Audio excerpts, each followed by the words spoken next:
No, I'm good to go when you are. All right. I think we got a full crop of presentations to go. So may as well go ahead and get started.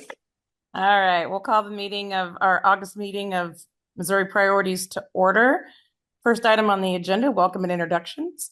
I'm Patty Hildebrand with the City of Harrisonville, your chair. And Mark, I'm going to start with you and go to your right. All right. Mark Hansen, Mid-America Regional Council. I'm Megan Brolin with Mark. Greg Rocco, City of Belton. Brian Howe, City of Belton.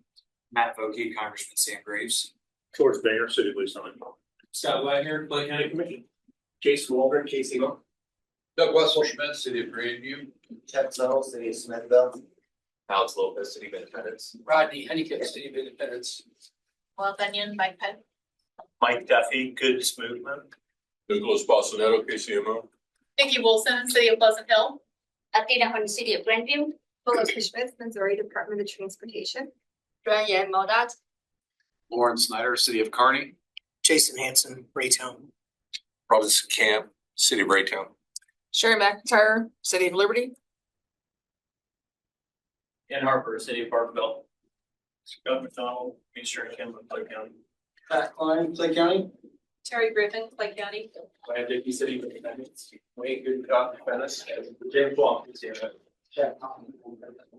Michael Gardner, Telefair, Brown. Scott Oker Bay, City of Kansas City. Eric Stevens, Fargo Civil Engineering. West Bender, Platte County. Patty, that's everybody in the room. Okay, well, we'll go through online. Gina? Gina Pate, City of Smithville. Mark? Mark Trozen, City of Green Valley. Mr. Tuttle? Dick Tuttle, Grain Valley. Carl? Carl Brooks, City of Harrisonville.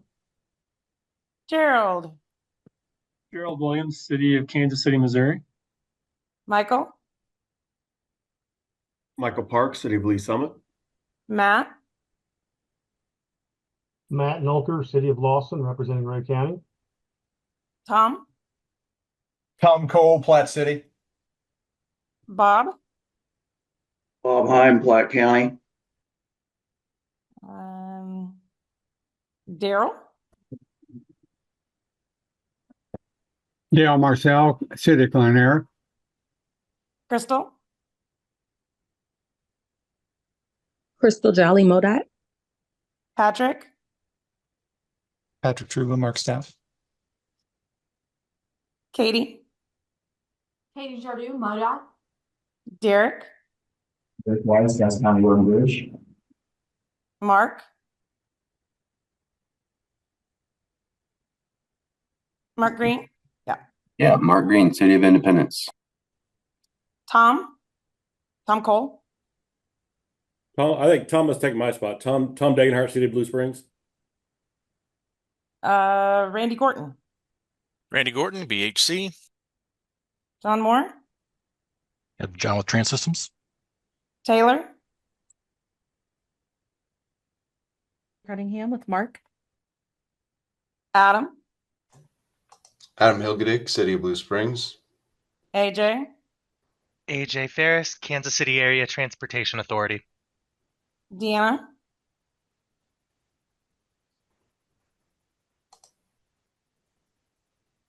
Mayra? Myra Guzman, City of Smithville. John Finley?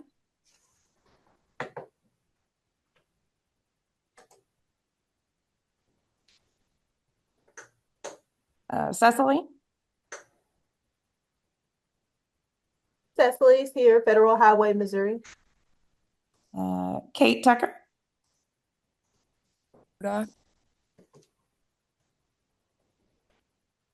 Donald?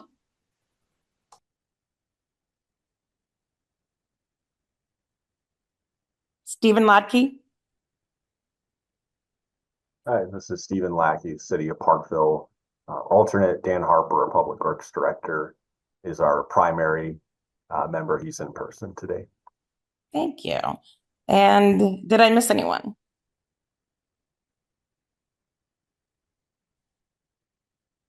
Ms. Suttington? Did you have a chance? KCATA. Perfect, thank you. Thank you. All right, and if everyone online will remember to put their name and organization in the chat, that's incredibly helpful. I'm sorry, was there someone else we missed? Okay. Next on our agenda is approval of the August 13th meeting summary, which was sent out.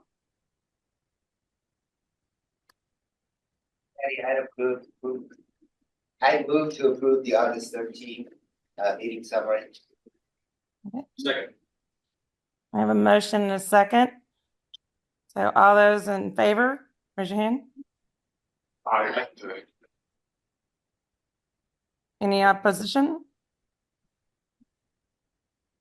Okay. We have our meeting minutes approved.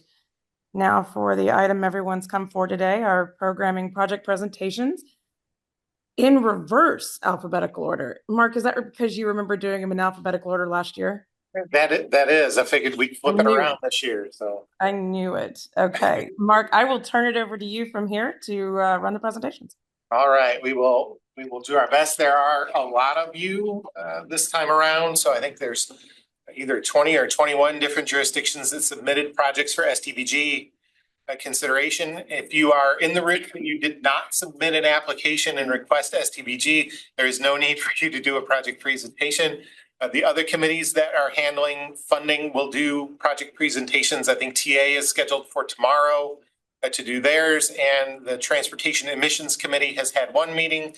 Their initial meeting, they will be handling CMAQ and carbon reduction.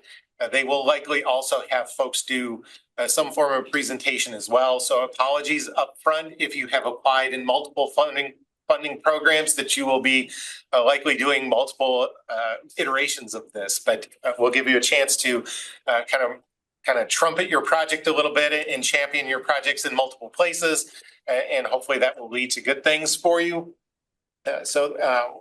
Again, these are 5 minutes long. We will do our best. Megan has found, thankfully, a timer that goes along with Zoom, although we're not exactly sure how well it shows up for everybody, but it does keep track of it. We'll pull it up on the screen. Those of you in the room here can kind of see it. You may be able to see it on your app if you're at home or in the office working. When we get to 5 minutes, we'll do our best to kind of tell you that that's occurring. If you'd like, we can even try and give you kind of a 1 minute warning, but that may be a little more difficult to do without interrupting you too badly, especially for those of you who are online. So that's kind of how we'll work. We anticipate this being kind of a full slate of things. The 5 minutes, we really would appreciate if you can stick to that as much as possible. If you're 5 or 10 seconds over, we're not going to yank you off the stage, so to speak, but do ask for your consideration of your fellow committee members and their time as well. And so, like Patty said, we are going in reverse alphabetical order. That we'll start off. The first one today will be the city of Smithville. Following up with them, the next kind of three in line would be Riverside, Raytown, and Platte County. So those of you at that point can kind of get yourselves ready to go.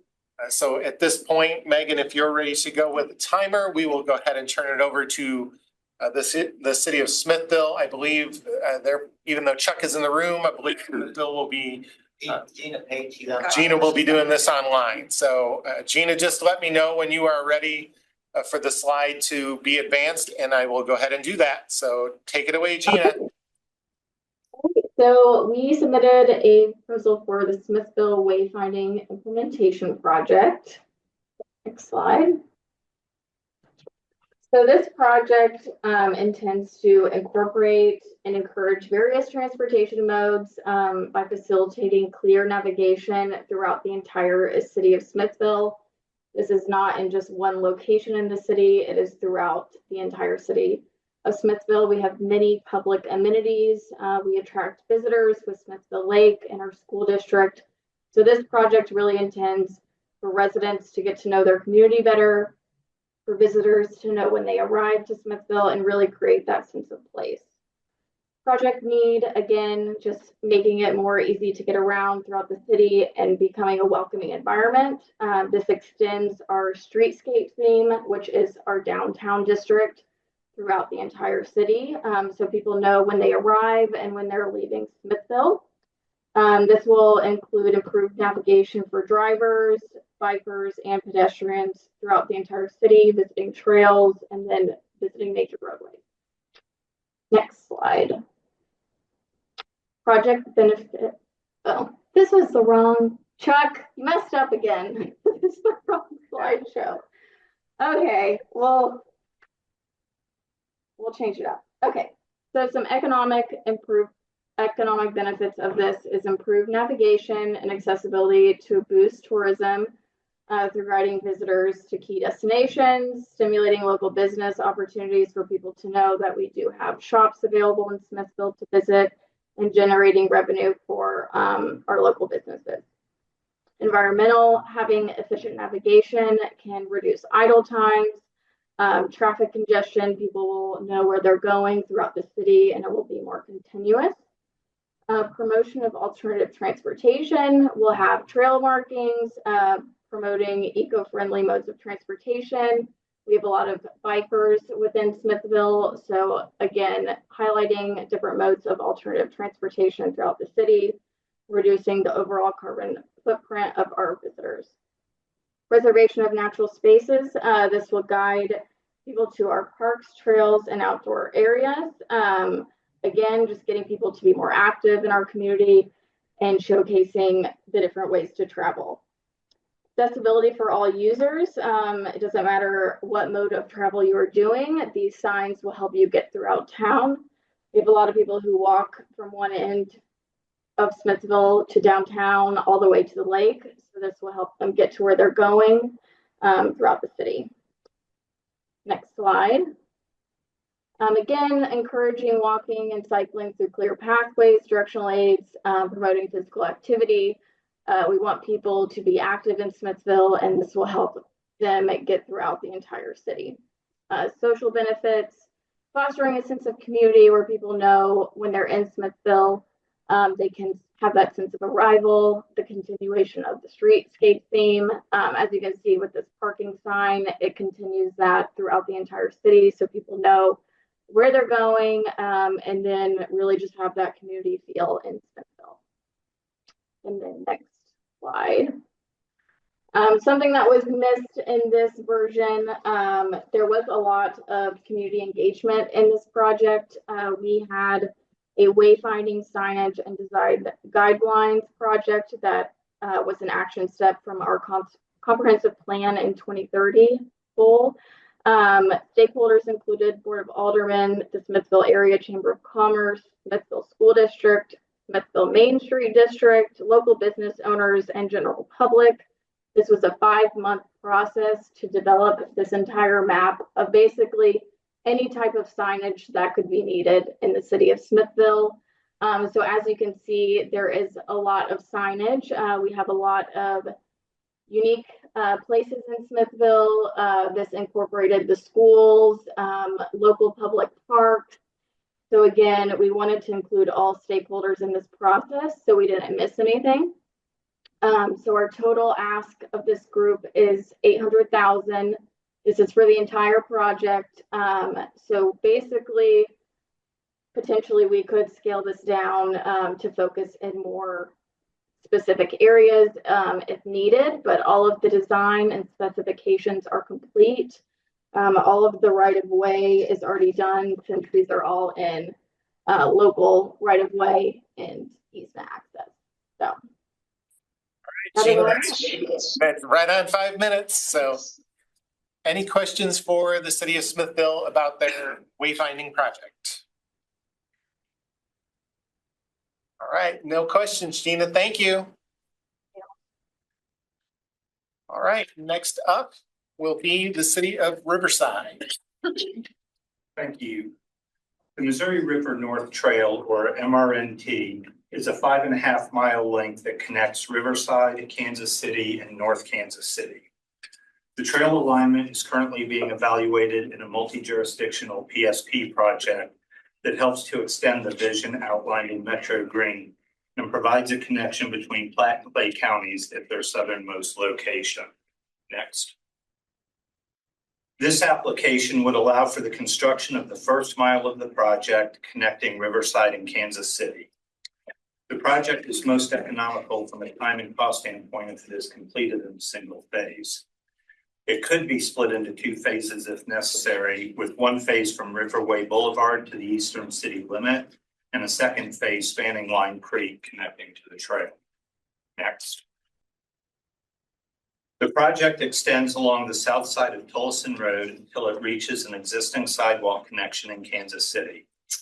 Tolleson Road west of Riverway Boulevard is maintained by the city of Riverside. Between Riverway Boulevard and our eastern city limits, Tolleson is part of the MoDOT system. Next. The Lime Creek Trail is located at the western edge of the project and connects to the Missouri Riverfront Trail and English Landing Park in Parkville. The project will tie into the Lime Creek Trail, shown on the right side of this picture, and span Lime Creek with a dedicated pedestrian bridge, as Tolleson Road is too narrow to support bike ped facilities. Next. Just 1/2 mile from the Missouri River, Lime Creek is a major tributary to be crossed. The dedicated bike ped bridge will need to span over 300 feet. Next. Tolleson Road is a typical MoDOT outer road configuration without curb and gutter or shoulders. There are a limited number of access points on the road, primarily serving small industrial users and seasonal sales. There is a critical need for this project linking the three cities, as the existing transportation network creates major barriers that significantly limit opportunities for individuals without access to an automobile. There are no bike ped accommodations to traverse the US Highway 169 corridor without an extensive detour and grade changes. While 169 is the most extreme example, Missouri Route 9, North Oak Traffic Way, and Missouri Route 210 east of I-29 are also dangerous corridors for people who walk or bike. Next. Development continues in this area with the new multifamily project, the Darby, recently opening at Briarcliff Parkway and Tolleson Road. This project would link these Clay County residents to parks and trails in Riverside and Parkville. When built out, the MRNT would provide a safe route to downtown Kansas City for those who live in Platte and Clay counties. Next. A news story in last week's Landmark newspaper highlights the dangers that I listed earlier. Quote, a bicyclist was hit and killed while traveling on an outer road of Highway 9 near Riverside early Monday, September 16th. The crash occurred at 5:30 a.m. on Northwest Tolleson Road, south of Riverway Boulevard, end quote. The bicyclist was returning home to North Kansas City after his overnight shift at Horizons Industrial Park. This route is the best of the bad options available to 25-year-old Xavier Anderson. We need to fix that. Thank you for your consideration. Noel or I would be happy to answer any questions. Any questions for Riverside? Megan, anything in the chat? No. All right. Thank you to Riverside. Next up, City of Raytown. Thank you. This is the City of Raytown Woodson Street project from 67th Street to 75th. This is a people-centric design, innovation, and action in green street transformation. This project's primarily intent is to enhance walking and biking with direct connection to the Rock Island Trail.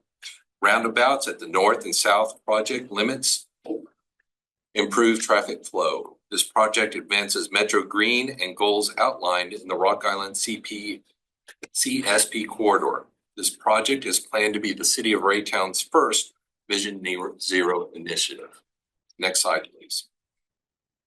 As you can see here, we have a 1.17 mile stretch of road improvement. Along with this road improvement, it will introduce a 10-foot wide multi-use path for pedestrians and cyclists, which will benefit from safer travel. As you can also see here in the diagram, that there is a green space which is 9 feet. Along this corridor, there is a elementary school, Robinson Elementary School, which has marked crosswalks and will have improved overhead lighting, which will be installed with visibility to the school zone boundaries. The multi-use path will be on the east side of the street and a sidewalk on the west. The vertical crest curve at the Rock Island Trail crossing will be upgraded to a hawk signal as indicated in the picture. Vehicles on approach will need to adhere to the stock control conditions. The street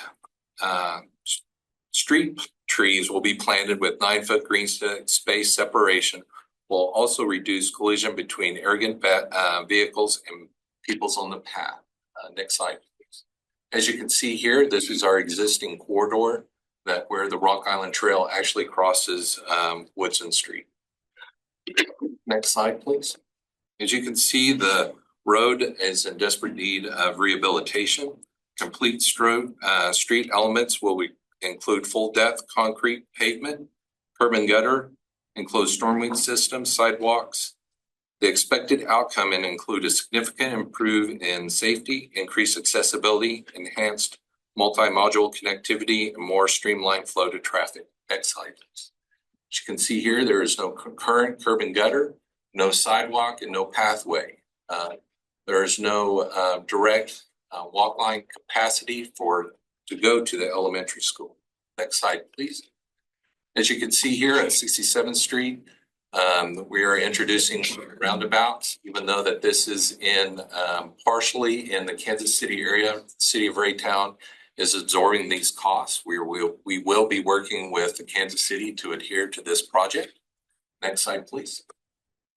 In addition, there will be a major culvert crossing, which will also be improved, and an educational area will be designed for kindergarten through 5th grade. Next slide, please. As you can see here, here's the south end of the roundabout. This is fully in the city of Raytown. Next slide. Our next project that we submitted is the 50th Street Rock Island Trail. This project will create a walkable, bikeable connection between Rock Island Trail and soon to be repurposed aquatic park along 53rd Street and Raytown Road. These new paths will be a multi-use for walking and biking. Next slide, please. As you can see here, the trail will be on the south side of the road. There will be a 10-foot path with a 9-foot green space. The road will not be improved, but just the path will be created to connect the park and the Rock Island Trail. Next slide, please. As you can see here, this is where the trail is supposed to be created if awarded from the Rock Island Trail to the new park. Next slide. As you can see here, this is our new park design. Currently, it is under construction. We did have a 50-50 match land water conservation fund, an amount of $1.013 million for demolition and creating of a dog park. After that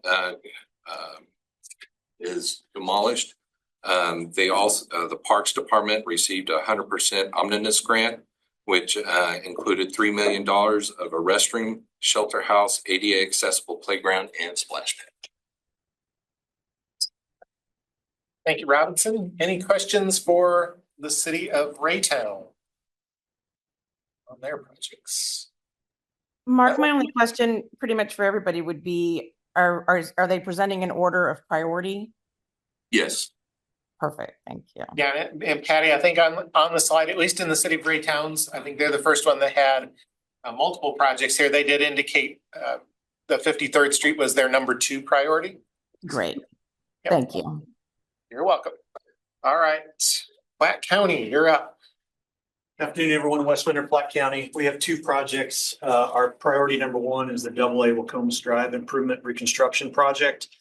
The corridor was originally the interurban railroad line that back in the 1940s MoDOT converted to a state highway. We're requesting over $13 million. Next slide, please. The committee was generous enough back in 2014 to award the county $5 million to construct phase 1 of the Wacomas improvements, which is currently under construction and should be wrapped up later this year by the city of Kansas City. But the scope of this one is to extend those improvements all the way down south to Vivian Road. It'll be complete street reconstruction. We will have a 10-foot side path on the west side of the road. We will have on-street bike lanes, and then we will have a 5-foot sidewalk on the east side. Next slide, please. General location, for those that you aren't aware, if you look at the map, this is the area center map on the grant that I turned in. 169 goes up and down on the right side, north and south. I-29 kind of cuts through. And the purple circle area is where the project is located. Goes from Englewood Road down to Vivian. Next slide, please. This is a picture I happened to take after visiting with the mayor of Northmore. You can't get any much better than somebody in a wheelchair with a semi truck going through the project. But this does serve, since there is a half diamond interchange at I-29, this does serve the light industrial users and deliveries in Northmore and Riverside along Vivian and along the west side of Wacomas. Next slide. Another thing too, this is an Adjustus 40 track, and we have, I think the MARC database said in this track, 14% of residents do not have access to vehicles. One of the nice things about this is there's no transit service on Wacomas, but by constructing this project, we will connect a recently redone low-income apartment complex down to the transit service on Vivian Road. Next slide. And we also plan on working with Northmore to extend the sidewalk over to the Vivian West or Gateway West Shopping Center. And we will also connect into the Vivian Road Trail project that the city of Riverside may be bidding out this year. Okay.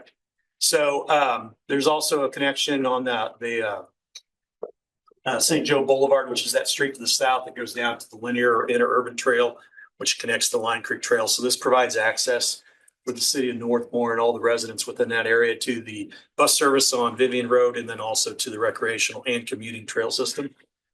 Next slide.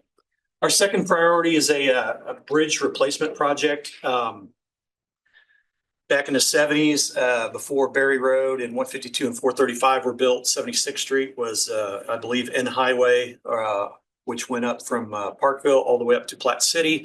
435 went through and severed it. There was a bridge that was constructed at that. Actually, the bridge is 1950s era construction. Just happened to convert it over to outer road usage. It has been closed for a year or two. So currently right now, there's 3 or 4 property owners and a cemetery. And if any of those farmers need to get access to it, MoDOT has to shut down or at least provide lane closure movements on 435 and 152, because the only way for these residents to access their property is straight off the interstate highway system. Next slide. So the proposed scope is to replace that bridge. MoDOT was going to replace it with a 2-lane bridge. We're requesting funds to assist in partnership with them, the city of Parkville, replace that bridge, and then also provide a 10-foot connection. Next slide, please. That will connect. We have a Brush Creek Trail that we have planned going along 435. We are actually going to cut the ribbon on the section south of 45 Highway that goes all the way down to River Road. And we've applied for TAP and carbon reduction funds to extend the project up to that bridge. And the goal is when that bridge is replaced, that we would have that 10-foot accommodation so that all the residents that live on the east side of Brush Creek can get to the trail system, which is part of an overall loop, which goes up to 152 to Line Creek, over to Clay County, down to Riverside and back. So those are our 2 projects that we are requesting funds for. Great. Thanks, Wes. Questions for Platte County? Wes, I have one question for you on the AA Wacomas project. The northern part of that from 29 north to Englewood, is that Kansas City, Missouri's? It's in Kansas City, Missouri. In Kansas City, Missouri. Has there been coordination with Kansas City, Missouri? City of Kansas City with the ordinance 220459 passed a resolution endorsing the Platte County has a quarter set road tax. That 2022 ordinance identified this as one of the priority projects that the city council would like to see the county expend those road sales tax funds on. Okay. Thank you, Wes. All right. Seeing no other questions. Parkville, you are up and ready to go. All right. So I'm Stephen Lackey. I'll be presenting the City of Parkville's application. This round of funding, we are just submitting one project, our downtown Parkville Wayside Horns application. It is the installation of wayside horn infrastructure at the downtown crossing of BNSF railroad line at 2 locations.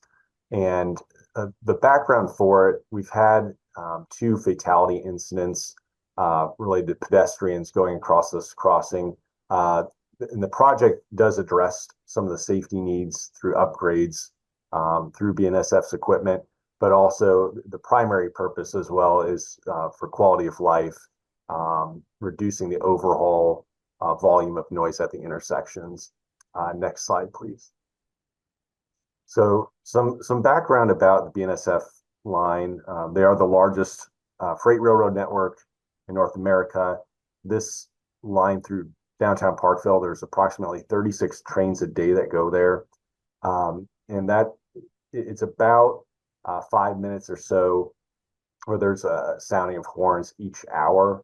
And the decibel volume is it's between 96 and 110 decibels. And for reference, hearing damage occurs at 85 and higher. And so we've dealt with this issue for decades now, and it's been identified in several of our citywide plans as a top transportation priority. The Federal Railroad Administration has established standards for reducing the volume of noise and sounding of train horns through infrastructure improvements, quiet zone improvements. We did a on-site study back in November 2022 with BNSF, MoDOT, Federal Railroad Administration, and BNSF's consultant engineering firm, Benish. We walked the corridor. We looked at both intersections in detail, an all-day site visit, and we determined that, unfortunately, there's too many geometric constraints. It's such a small area to implement a full quiet zone where there's enough safety improvements that the locomotive could just go through without sounding a horn, but they did determine that the most suitable option would be wayside horns. And Mark, if you go back one more slide, the image there kind of shows that the automated horn at that location, which directs noise down, and there's a circuit that activates, it signals to the locomotive engineer. They do not have to sound their horn as a result of this being there. And now if you jump forward 2 more slides. Oh, and then keep going. For reference, this is a pretty heavily trafficked area. There's a lot of activity centers with downtown and the university there. And so this map shows currently the red area is about where the locomotives start sounding their horns as they go through. The total distance of this red area, it's about half a mile, and then the blue area width is about 3/4 of a mile. And so this shows you really the overall sound cloud of the volume of noise. And then if you go forward one more slide, with improvements, you're directing noise down at a specific intersection. You're really reducing the overall noise. Park University has a world-renowned International Center for Music on their campus. They've never been able to hold concerts there because of just the disruption.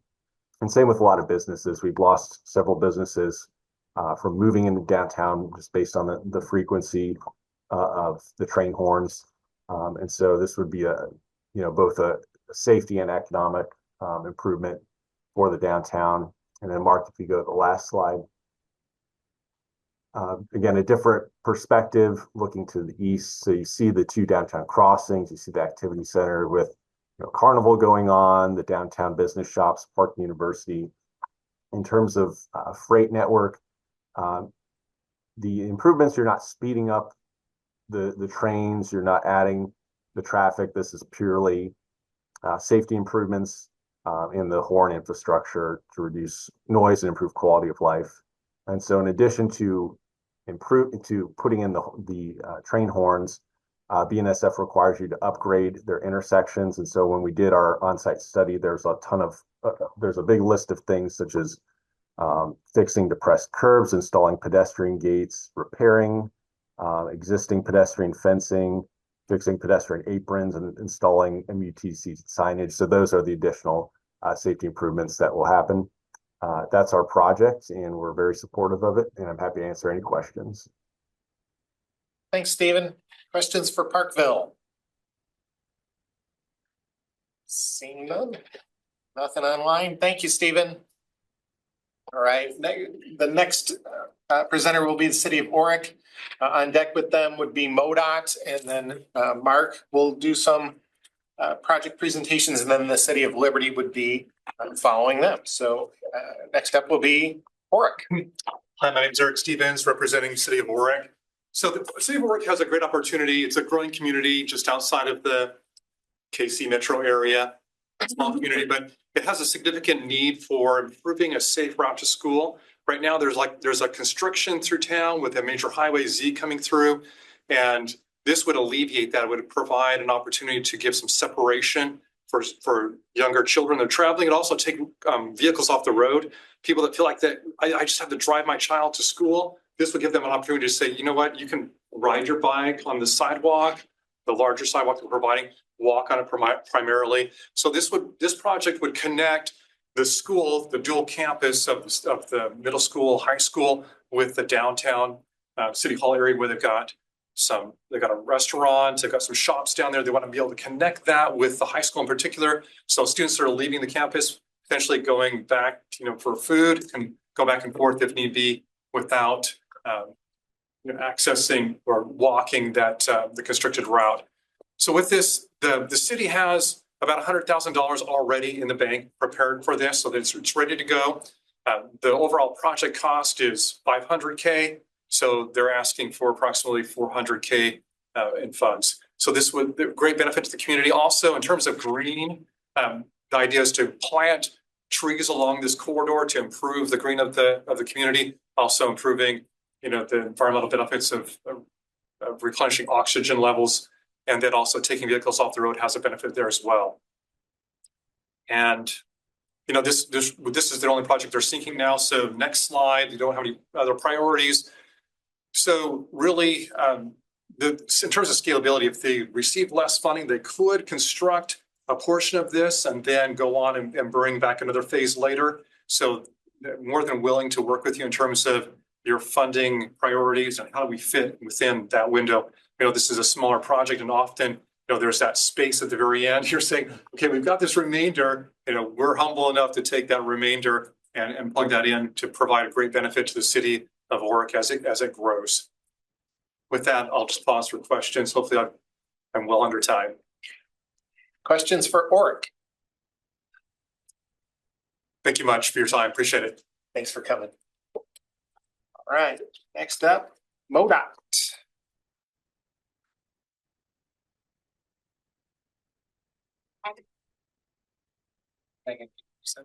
Oh, I'm sorry. Thanks. Hi, good afternoon, everyone. It's Joanne from MoDOT. I'm presenting the MoDOT project Route 91 bridge replacement. This is a northbound Route 91 bridge replacement, and we want to add a 12-foot shared use path to the bridge. The funding we applied just for the shared use path, not for the whole bridge replacement.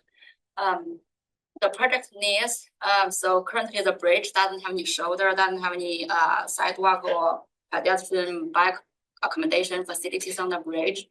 So we want to provide a safe multimodal accommodations for the non-motorized user to use the facility. The total cost for the scheduled path is about $13 million. We are requesting $6 million total, and including $3 million for SPG funds, $1 million TAP, $1 million CMAC, and $1 million CRP funds. MoDOT will provide $7 million match. These are only projects we applied. So next, please. The location of the project is located in Jackson County and the city limit of Sugar Creek. You can see from the map on the northwest corner, there is a recently established Swimming River Entertainment District. And that made a significant development in that area, cause more pedestrian and bike users activities in that area. And also there is a sport complex further north in Liberty. On the northwest corner, there's a picnic area with sidewalks along the river. And on the southwest corner, there's proposed RV park. On the southeast corner, there's a neat park. There's a disc golf and boat ramps over there. Sugar Creek has properties on the north and properties on the south. So this scheduled path may help the city connect the city different neighborhoods and also help the network for bike sidewalks on the south end and the north side. Next, please. The project background. This project, bridge replacement, sit in the Connect KT 2050 for many years before we programmed in STP in 2022 based on our asset management plan. So asset plan basically say, we have money to replace a bridge, but there's not enough fund to add any sidewalk or other pedestrian facility to the bridge. After the STP was published, we got a few cards from the community members, some of you, asking about this sidewalks or other sidewalks facilities on the bridge. So we look back and we agree that benefit this scheduled path can provide to the communities is listed here. So the up to is most promote safety by separating pedestrian bike users separate from the vehicle traffic is a safety promotion, and also it's a major barrier across the river here. So nearest one, it's a safe crossing. I think is on the Shoulder Bridge. It's about 10 miles from this location.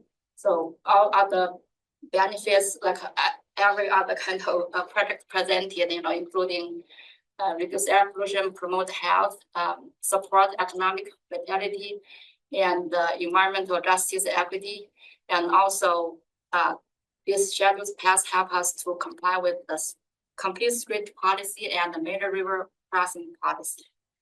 Next, please.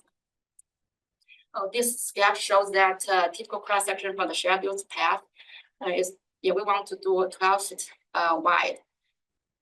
The letting for this project is 2026 January. Next, please. For scalability, so if we don't have enough funding, we may not be able to provide this separated 12 shared user path because we need to provide the fifth girder in order to build the shared user path. So the most cost is on the fifth girder. It's not proportional to the width of the shared user path. So with the less funding, we may be able to provide a narrow one, or we may just provide a wider shoulder for the pedestrian and the cyclist to use. That's not ideal situation. The picture here I took from the Google Street View. There's a southbound 291 bridge. So you can see the yellow truck encroach the shoulder. So this 8-foot shoulder. So imagine you have 12-foot shoulder there. If you walk on that shoulder, how do you feel? If about over $20,000 cars every single day and walk on the shoulder. So another thing I'd like to mention is, normally for this type of bridge, the design service life is about 100 years.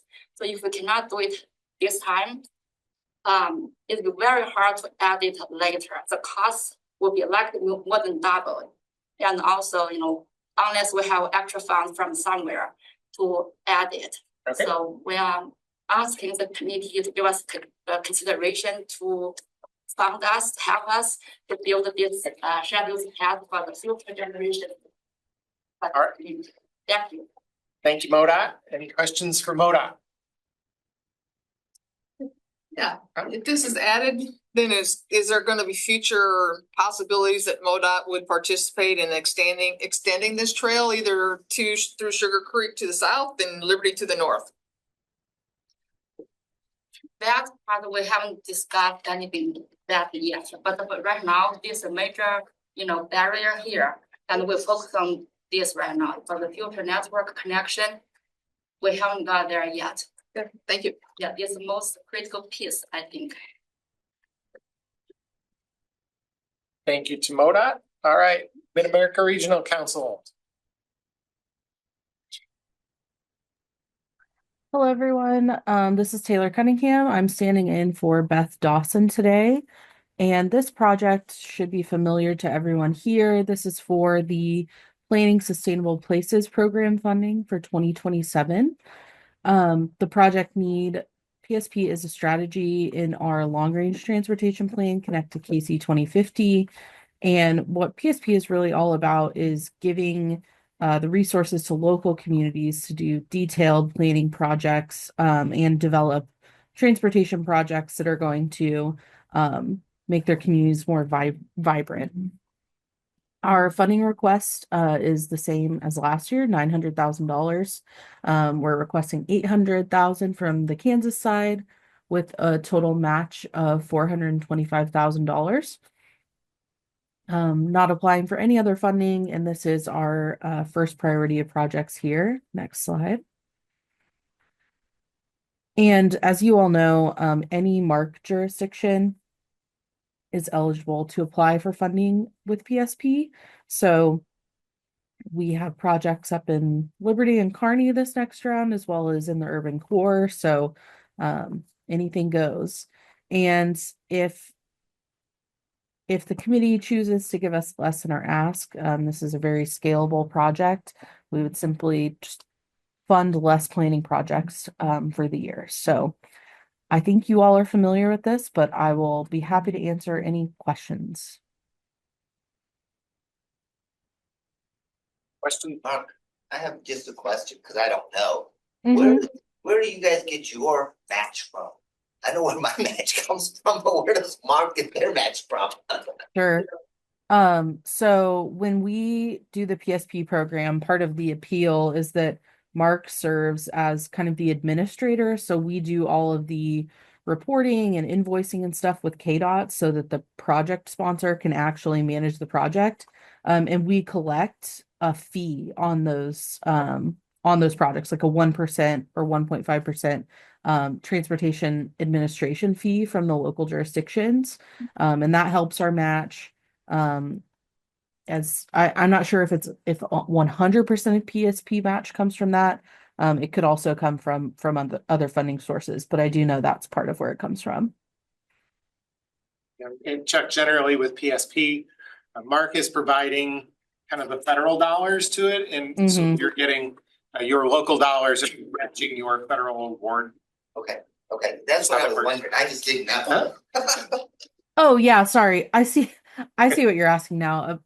Yeah, the local jurisdictions do have to put in a match as well. And that contributes to that. Sorry, I thought you just meant where does the Mark funding start? So yeah, thanks, Mark. All right.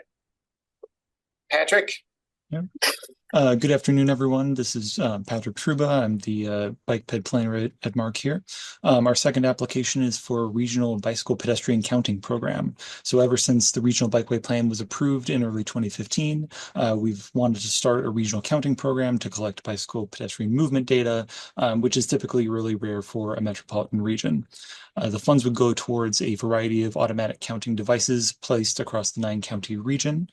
This data would help us understand real-world bike ped movements, and it could be used in future planning work. The specific devices we would use and where they would go would be informed by our anticipated update to the regional bikeway plan, which is to take place next year. Our request to Missouri STBG is $240,000. It's important to note that this is Missouri's half of a total requested $480,000 from the STBG program as a whole. And then kind of similarly, the match would be $60,000, and that's Missouri's half of the total match of $120,000. This match would come from Mark member agency contributions. And next slide, please. We've not applied to any other funding programs, and this is second in Mark's priority after PSP. It is highly scalable. More funding means we can deploy more devices. Less funding obviously means less devices. And I can take questions. For Patrick on the regional accounting program. I have one question. Why didn't you guys apply for TAP for this project? Because MPOs are actually not eligible sponsors for TAP funds. That is kind of the most, I guess, obvious or most sensible kind of pot of funding for this kind of a project, but we are just not eligible. All right. Learning stuff today. Thanks, Patrick. Hmm. All right, next up, the City of Liberty, and I don't believe Liberty has a presentation. They're gonna do a verbal Yeah. presentation. We submitted 3 projects for the TAP, and we apologize we didn't get the project put together. What we're gonna do in the priority is our 104th Street. You've already seen roads that looked unimproved. It's an unimproved roadway. It ties in, it's a half-mile stretch of roadway that ties between the city of Kansas City, who's improved their section of 104th Street, to a new high school, relatively new high school. I guess it's 10 years old now, but it serves 200,000 high school kids. And so our proposed roadway is a standard typical, we improved a 2-lane roadway. It's got hills and valleys and a sharp drop off on the edge of the pavement. So imagine your 16-year-old driving on that condition, as well as adding a 5-foot sidewalk on the south side, a 10-foot trail on the north side, very similar to what you've seen for plans already. And then we're planning on a roundabout at the intersection of what was State Highway A that was delivered back to the City of Liberty for Church Road. So this is an important corridor. It's not really scalable too much. It is about a $5.6 million of federal fund requested. It's a $7 million project. The local match is the funding source. And it's not real scalable except for adding more costs on the local side, or I guess if we had to, we could do the roadway part up to and skip and not do the roundabout, then do the roundabout later. But that's the project for 104th Street. Like I said, it's a critical section need. It's the last little piece that's really important to deliver to our high school, not only kids, but traffic that comes in during the weekdays. And like I said, and we're also on an outer, what was kind of starting the outer road from MoDOT. It's Church Road, that's the outer road of I-35. Second project we have is the Birmingham Road Bridge. This is on the eastern side of Arc City. It goes over a floodplain corridor of Rush Creek. It serves a 2-lane roadway. It's not a heavily trafficked roadway, but I will tell you that if we shut that bridge down, the eastern part of Clay County will have a hard time getting anywhere. You will have to take a nice detour. The actual detour probably actually puts you on a Clay County bridge. It's probably worse than the Richfield Road Bridge. Sorry to say that. And if you don't do that, then it becomes about an 8-9 mile detour to go on decent roads that is actually acceptable. The last project we have is the Birmingham Road Bridge.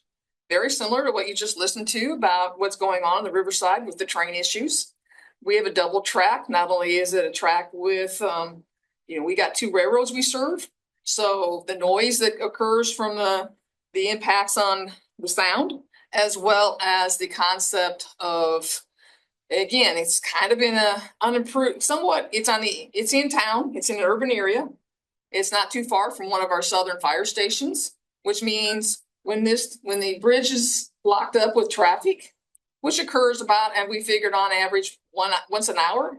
So you can figure every hour for 5 minutes or more, quote, the trains will not be blocked, they will be blocking it. We know the train lengths are getting longer, so it actually is more closer to the 10-minute maximum, quote, closer to 15. So figure every 15 minutes that the road is blocked off. Besides the sound noise for residential neighborhoods, it's right next to it. They get to hear the horns, but our biggest issue is the lack of ability to cross over that location. We have been working with the Kansas City Southern that merged with Canadian Pacific. They've increased in their projections are an increase of 200% of additional trains that will go over there. They've been cooperative with us and wanting to work with us to help get this project, which is a great separation. It's not reducing the horn sound. It's truly 100% planned to be a grade separation that we're working on designing the project. Hence, the project cost is somewhere in the range of about a little over $9 million. We've asked for $6 million requested is because of that need. And I would say some of my biggest concern is the safety need.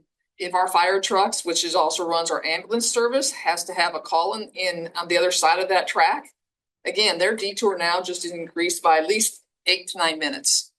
And that probably was originally closer to 5 to 6 to start with. So it's a significant increase. It's a life safety issue as well as a noise issue.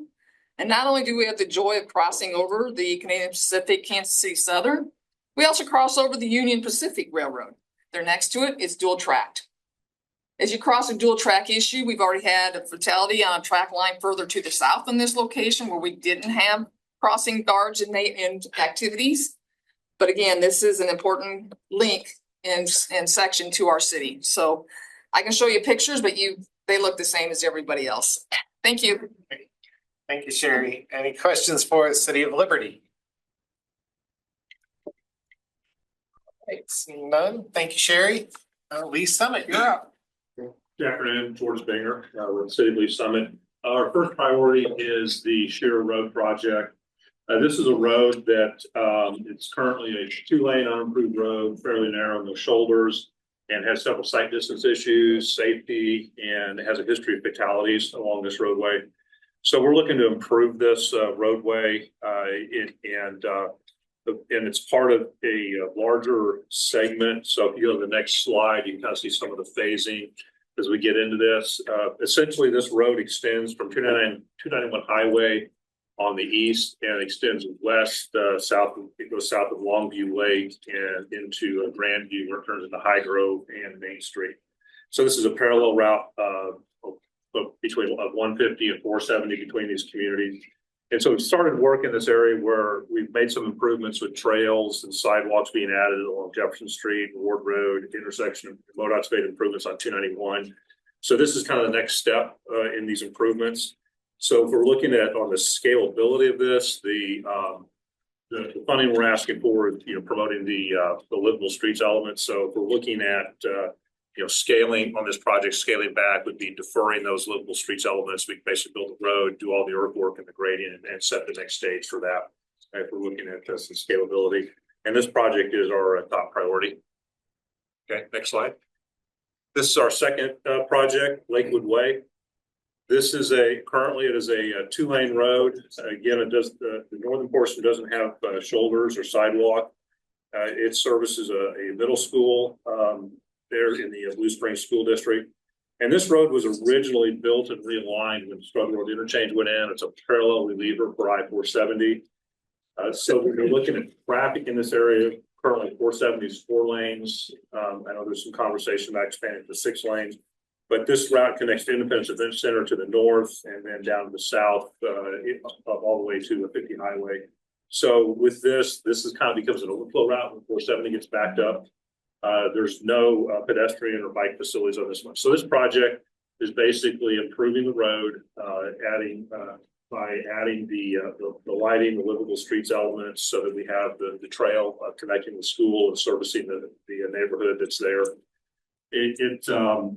And so that's this is, and if you go to the next page, again, you'll see this is a continuation. We have in our capital improvement plan a continuation of Lakewood Way going further north, where we'll tie into Independence and that event center. And then further south on Todd George, again, that's a future phase of our capital improvement plan. So with this, we're looking at, again, it would be tying in the road improvements. There's a segment that is improved that is lacking sidewalk and trail. So those are things we'd be looking at on the scalability of this. So with that, I'd be happy to answer any questions. Thank you, George. Questions for Lee Summit? George, on your Shearer Road, that crosses the Rock Island, right? Yes, it does. And what are you guys going to do there for a crossing? For the crossing there, right now, there's already a trail crossing built. Okay. When that segment of the trail has been improved and there's already a trailhead in that area. Got it. Okay, thank you. Thanks. Moving on, next is the City of Kearney. All right. Well, good afternoon. I'm Lauren Snyder, City Engineer of the City of Kearney, Missouri. In Kearney, we're driven by the values of integrity, compassion, service, and teamwork. The 19th Street Complete Street Project is a great representation of those values coming together to form a great project scope that will enhance our community and the Kansas City metropolitan area. The 19th Street project creates a green 1.2 mile multimodal connection that safely links East and West Kearney across the I-35 freight corridor. The project connects to the Fishing River Trail, which is a part of Mark's Metro Green Plan. The project provides safe access to local schools by adding ADA compliant pedestrian bicycle turn lanes and upgrades to the existing traffic signal at State Route 33. In the center of the project, there will be safety improvements to an existing BNSF railroad crossing, green stormwater infrastructure, and a new green tree canopy will enhance the environment of the corridor. The newly completed 19th Street exit from I-35 at the western limit of the project provides truck access to adjacent activity centers via 19th Street. Next slide. Kearney's total funding request for the project is $4,639,120 with a total match of $1,159,780. At this time, other funding has not been identified, and this project is the #1 priority for Kearney. Next slide, please. The 19th Street Complete Street project is located between Watson Drive and Meadow Lane Street. The maps here provide some context of the project's location in relationship to the rest of the Kansas City Metro. The project limits are within the red box located there at the bottom right of the screen. Next slide. The 19th Street project is scalable, which could be accomplished in one of two ways. First, the safety improvements at the railroad crossing could be made part of a future project phase. And the second way the project could be scaled would be to shorten the eastern limit of the project by approximately 1/4 mile. Next slide. These maps show the location of this project in relation to the Metro Green corridors. The shared use path included in this project connects to the Fishing River Trail. And that's that red kind of curvy loop at the right side of the screen. The shared use path also connects to Kearney's pickleball courts and high school at the eastern limits of the project. Preliminary plans for this project are complete, and we're about halfway through our environmental clearance process. Next slide, please. The map on the screen provides an overview of the importance of complete streets to Kearney. While providing a multimodal link to activity centers, the shared use path and bike lane networks provide safe access for students from residential areas to local schools. Those schools are indicated by the yellow stars there on the screen. The 19th Street Complete Street project provides the missing east and west link to the new complete street that it's a part of the 19th Street exit off of I-35. The next project I will talk about is the missing north and south Nation Road connection, which is shown by the green box at the left of I-35 on that slide. So the Nation Road Complete Street project is a 1-mile section that creates a multimodal shared use path connection to the Kearney Trail Network following the recommendations of Mark's Metro Green Plan. The project is needed to provide a critical north and south connection linking residential development to local schools and development centers along the I-35 freight corridor. The city is requesting $6,805,600 in funding with a match of $1,889,440. No other funding has been identified at this time, and the project is the city's second priority. Next slide. The Nation Road Complete Street project is located between 19th Street at its southern limit and State Route 92 at its northern limit. The maps shown here provide some context to the project's location in relation to the rest of the Kansas City Metro. The project limits are within the red box there at the bottom of the screen, and this project cannot be phased. Are there any questions about our two projects? Thank you. Thank you to the city of Kearney. Next up, Kansas City Area Transportation Authority. Good afternoon, everybody. Hopefully everybody can hear me all right. Let me know if you can. So I'm here before you to talk about our two different projects. The first that we'll be talking about is our regional replacement clean vehicles. This will look pretty similar to past times we've come before the STP committee, as this is a vital way that we keep up with our aging fleet and continue to transition our fleet to a cleaner vehicle fleet, specifically no and low emission vehicles. This is a regional ask. So while this committee only focuses on the Missouri side, Kansas City, Kansas, and Johnson County are involved in this ask on the Kansas STP committees. Like I said, this is for purchase of new clean fuel ADA accessible buses. We know this is a priority in our region. Next slide, please. We are requesting $4 million with a match amount of $1 million. We have not applied through other funding options. This is our first priority. Next slide, please.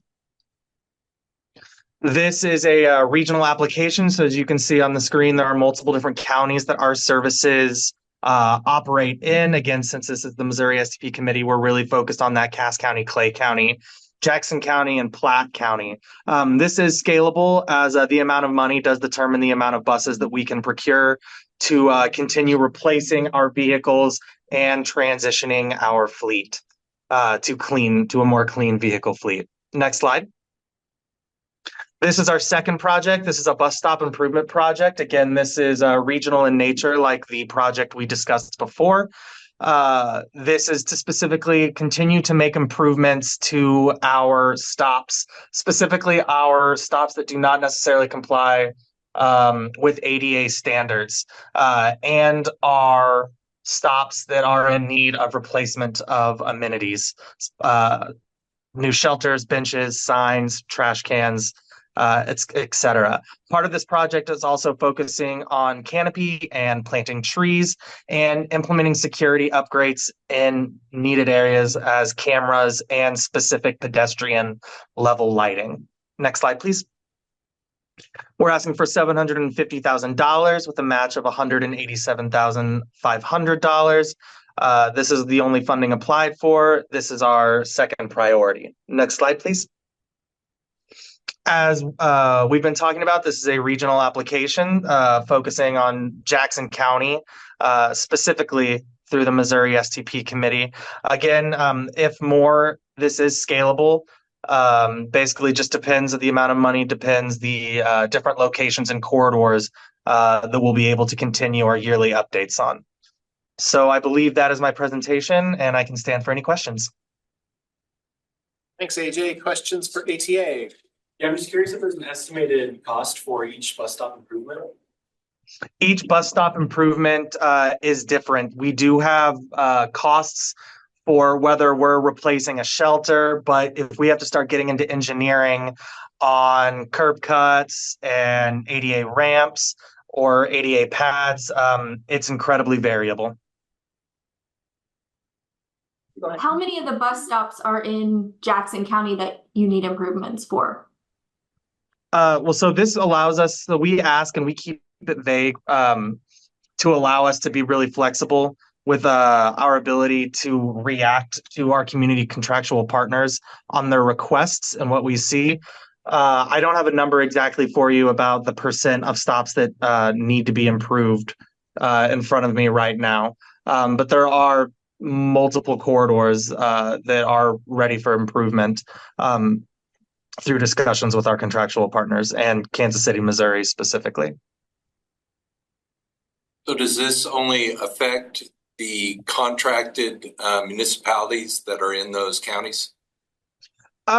Primarily, yes, but this is regional in nature. And so these funds do flow to unified government. And so they could be used for services that the unified government operates separate from the Kansas City area Transportation Authority through working with us. So it is flexible in that nature. How many buses do you have in your fleet? How many buses do we have in our fleet? We have about 200 buses. I believe during peak time, we have about 140 that are out on the road. And then, of course, we have our spare buses. And then we have buses that are down and going through repairs, whether they be major or minor. Thank you. One more question. What's the clean fuel that you're looking at? Is it electric? So that's a good question. We actually keep it, we're pretty flexible when it comes to that. We do have electric vehicles. We have 5 electric vehicles as of now with 6 more that have been procured. It does take a while for those to come through the pipeline to us. There's a learning curve with those and we're having some growing pains with them.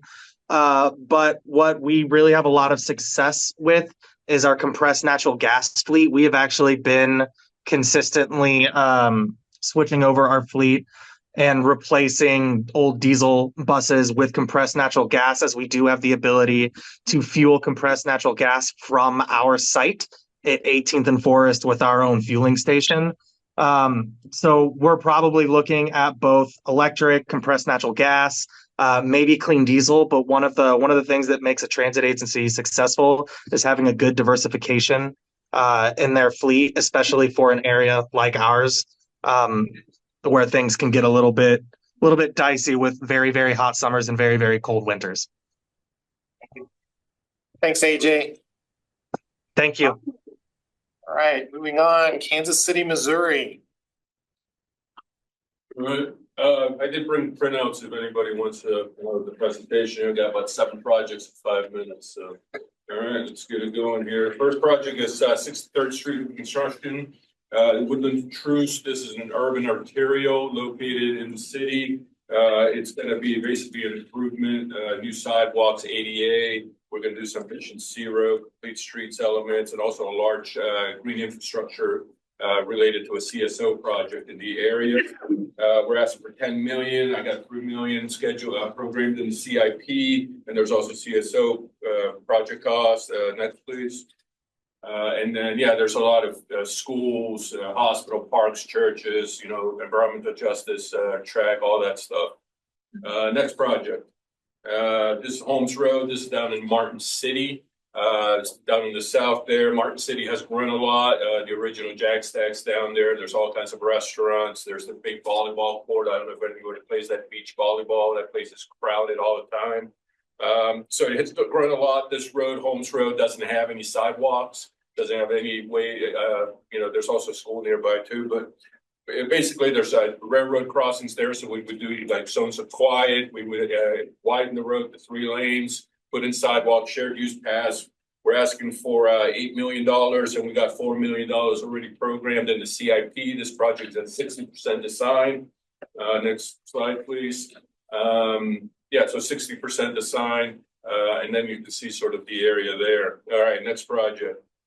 This is the Grand Boulevard Bike Ped Bridge. This is down on, maybe go to the next slide so you can actually see the map. Yeah, so the Grand Avenue goes between River Market and Riverside. Riverfront. It has no sidewalks right now, and we're actually closing it down. We're building the streetcar extension. So there's no way for pedestrians to actually get to the riverfront. This bridge would provide that linkage, a bicycle pedestrian. It scores a 76 because it's not a roadway project, so it doesn't have ADT, things like that. But this project is it's going to be shovel ready. 100% design is done. The agreements with the right-of-way with the railroads is completed. We're just signing off on the aerial easements. We got some right-of-way, but we're actually just finishing up going through the documents. And this is, you know, you got the KC Current Stadium, the CPKC Stadium there, the first women's, and also for World Cup. So we would want this done by World Cup, but I have a project that needs to move back into 25. So this one could maybe move up. And like I said, shovel ready. Okay, so we're asking 9.76, and I got 3 million already appropriated. All right, next slide. This one is a Parks Department project, 96th Street, North Oak, actually the Maplewood Parkway. And it's just unimproved road right now. We would add sidewalks, you know, bike lanes, redo the road. We're asking for 9 million, matches 2.5 million. Next slide, please. And it could be phased. So this project. All right, next project. This project, like I always say, Kansas City, you know, our projects impact everybody, and this is one of them.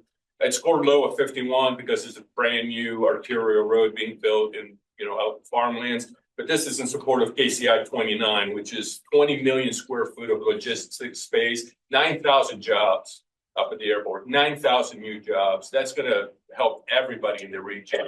Every town in the region is going to benefit from this. And not only it's the 9,000 jobs, but what you're doing is you're actually creating a cluster, a logistics cluster. And what that does is other businesses then start relocating there because they realize this is, you know, this is where all the logistics are. So, you know, that city is going to benefit. All, you know, Riverside, you know, and with the highway connections, I mean, you know, the whole region really benefits. We're asking 17 million. The developer is going to put in 20 million. Next slide, please. There you see a little, the build out, and like the Ace Hardware is already going up. We're already building 132nd, 136th Street. I think there's gonna be a ribbon cutting coming up soon. But yeah, very exciting project. All right, and then bringing up the list, we got 2 more projects out here. This one is Pleasant Valley Road. I only got 2 million on the CIP for match, but I did put in for a VIP bridge application for this one, so we might actually move the bridge out of it, build the bridge first, and then come back to do the approaches. Next slide, please. Next slide, please. All right, and then the last one is Lee Summit Road, Lakewood to Gregory. This is the last segment going from 470 up to US 40. This is the last segment of Lee Summit Road. We've improved all the other ones. This one would have like 10-foot shared use paths on both sides. This, bike lanes on Lee Summit Road really don't work. So this one's going to have 10-foot shared use of both sides. It's going to be a 2-lane section, which is going to help us with right-of-way utility relocations. And yeah, it's right next to Lee Summit Road. You guys are like on the whole east side of it. So asking for 8.8. We got 3 million in programmed in the CIP. All right, that's 5 minutes and 20 seconds. Thank you, Nicholas. Questions for Kansas City? All right, seeing and hearing none. Thank you again, Nicholas. All right, next up will be another with multiple applications, City of Independence. Yeah, I feel a lot better about 3 versus 7. The first one, our project priority number 1 is 23rd Street, MoDOT Route 78 Mobility and Safety Improvement Project. This is a complete streets project along 23rd Street from the western edge of Independence at Blue Ridge Boulevard to Lee Summit Road. It's approximately a 4-mile stretch of roadway here. It would include enhancing pedestrian accessibility and safety through the addition of new 5-foot wide ADA compliant sidewalks, repairing and replacing existing sidewalks that are damaged and not ADA compliant, not up to current standards, and improved access to the many transit stops on 23rd Street in this section. We would also add multimodal transportation options through the addition of bike lanes on both sides of the road here. And finally, look at overall access management, assess the driveways along this section of the corridor and add pedestrian crossings. Right now, we only have pedestrian crossings at the traffic signals, which are ½ mile to 1 mile in length. So we would strategically add these with medians and traffic control devices to improve that pedestrian safety and mobility. This project is a need because it's a principal arterial that runs through the center of the city and accesses many low to moderate income neighborhoods, 0-car neighborhoods. And despite the steady pedestrian activity, we do not have continuous sidewalks or multimodal transportation options at this time. Next slide, please. Here you can see a map of the section of this corridor. The lines in red depict the areas where there are no sidewalks or on both sides of the road or on one side of the road, the worst being the western edge from Blue Ridge to Maywood that has no sidewalks on either side of the road, and further east from Sterling to Chrysler that has discontinuous segments of sidewalk on just one side of the road there. You can see there are all the transit stops and activity centers along this section of 23rd Street. Next slide, please. This project is definitely be scalable. We would scale it. We have 5 phases identified there, but we could scale it down even further, starting from the worst, which is the western end, moving over to the east. Next slide.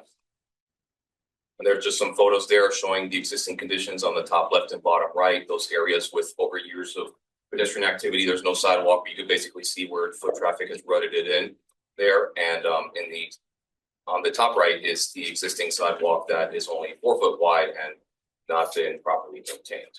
Next slide, please. And moving further east, a little bit better condition here, but again, a lot of sidewalks are in disrepair and need to be brought up to today's standards. Next slide, please. Second project for us is further east on 23rd Street, from Spec Road to Jackson Drive. So this section of 23rd Street does not have any sidewalks on either side of the road. So we would be putting in new ADA compliant sidewalks and ramps and enhancing pedestrian traffic signal upgrades, transit stop improvements, and street trees, bioswales, and any green infrastructure that's approved by MoDOT. This project is needed because there are 5 schools within the vicinity of this stretch of 23rd Street. The next slide, please. You can see on the map there, don't ask me why, but there are 3 middle schools there on Spec Road, all on the line of going up that road there. And further east, you have the MCC Blue River campus and Little Blue Elementary. There are existing sidewalks there on Jackson Drive, which this section of 23rd Street would then connect to and bring from the western side of 23rd Street out east to that MCC campus and Little Blue Elementary. Next slide, please. And there are just some photos showing how there are no sidewalks along this section of 23rd Street at this time. Next slide. This project is also scalable. We could scale it into 2 phases. Phase 1 starting from the west to the east, starting where the schools are on Spec Road and moving to Powhatan Court, which is the first opening in that subdivision there. And then from Powhatan to Jackson Drive, connecting over to the MCC and Little Blue Elementary. Next slide. Finally, our last project is the Kentucky Avenue Bridge over Rock Creek. This is a bridge that splits the line between Kansas City, Missouri and Independence. This bridge is shared ownership and maintenance. We are working on an agreement right now to transfer it over to Independence because it is of great importance to us in Independence because it is right next to our city's largest wastewater pump station that pumps our untreated wastewater over from that pump station over to our Rock Creek wastewater treatment plant. Right now, that bridge has been closed for several years. And the only other way to get to this pump station is crossing 2 at-grade railroad crossings. So if there is an issue at the pump station and the trains are crossing, we could have an environmental disaster involving untreated wastewater. Next slide, please. There's a quick map just showing you where the bridge is in reference to the pump station and the 2 at-grade railroad crossings. Next slide. This project is not scalable. We would have to replace the structure in one section. Next slide, please. So here's just some photos of what the bridge looks like right now. As you can see, it's well beyond its useful life and needs to be replaced. Happy to take any questions. Questions for Independence? All right, so thanks, Alex. Harrisonville.